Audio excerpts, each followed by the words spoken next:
So when we want to consider what is it that really lights us up and also how we can stay connected to it, I think there are three principles that we must really keep into account. And they come from Sir Ken Robinson in his book, Finding Your Element. And Mr. Robinson says three things. First of all, your life is unique.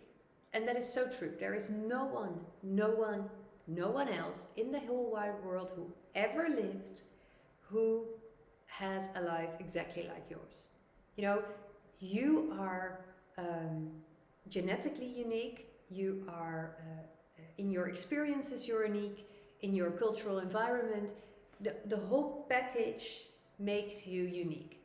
Of course, there are people who share part of your DNA. Of course, there are people who share your education. Of course, there are people who share your culture, the where you live, but the wholeness of that makes you unique. So what I like to say is there is no one else exactly like you. So please embrace that concept and realize that there's only one person that can actually live your life, and that is you. And the second principle that Ken Robinson adds is you create your life. Of course, people want things from you. Of course, people have raised you to believe certain things. Of course, in society, there are specific things that are expected and normal and appreciated and valued and everything. And it's super easy to get sucked into believing that your life just happens and that it sort of evolves out of everything that gets thrown at you, or that you come across, and it's just evolving as it goes. But that's not true. You get to create your life in every moment of every day. You choose a specific way to walk your life, your life's path. You can always make the decision to do something different.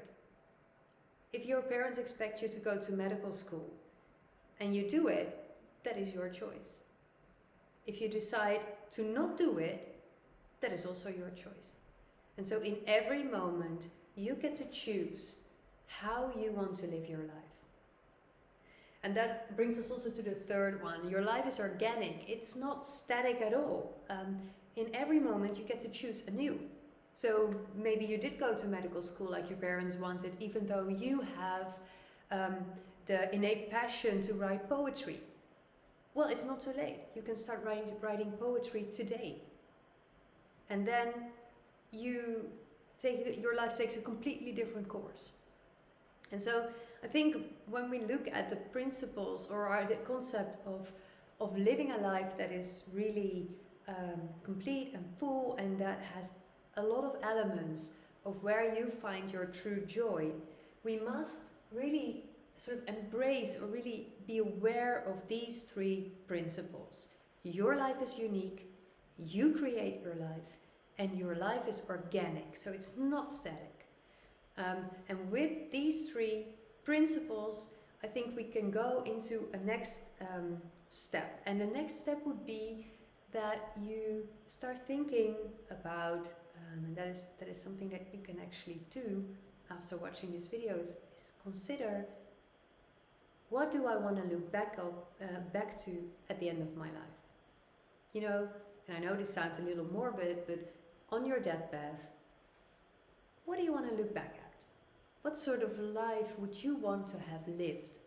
And of course, there might be elements that are related to those two bottom circles of the Ikigai model, right? So maybe you want to have lived in a beautiful house.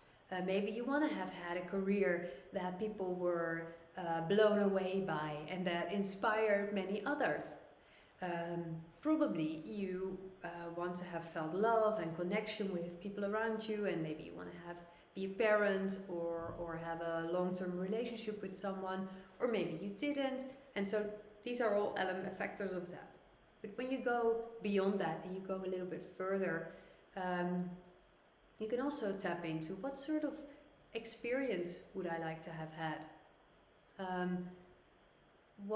um, what things have brought me joy in my life when I look back at it in, well, let's say 60 years, or even, depending on your age, of course.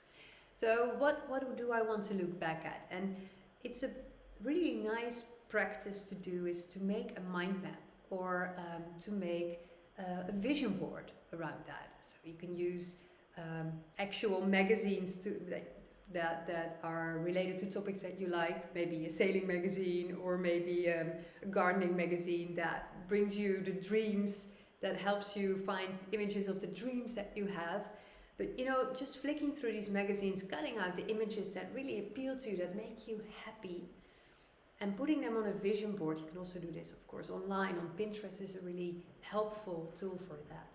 Creating a vision board of your life as you dream it to be when you, in 60 years' time, will look back at it on your deathbed. What will you have experienced? What will be those things that have brought you joy?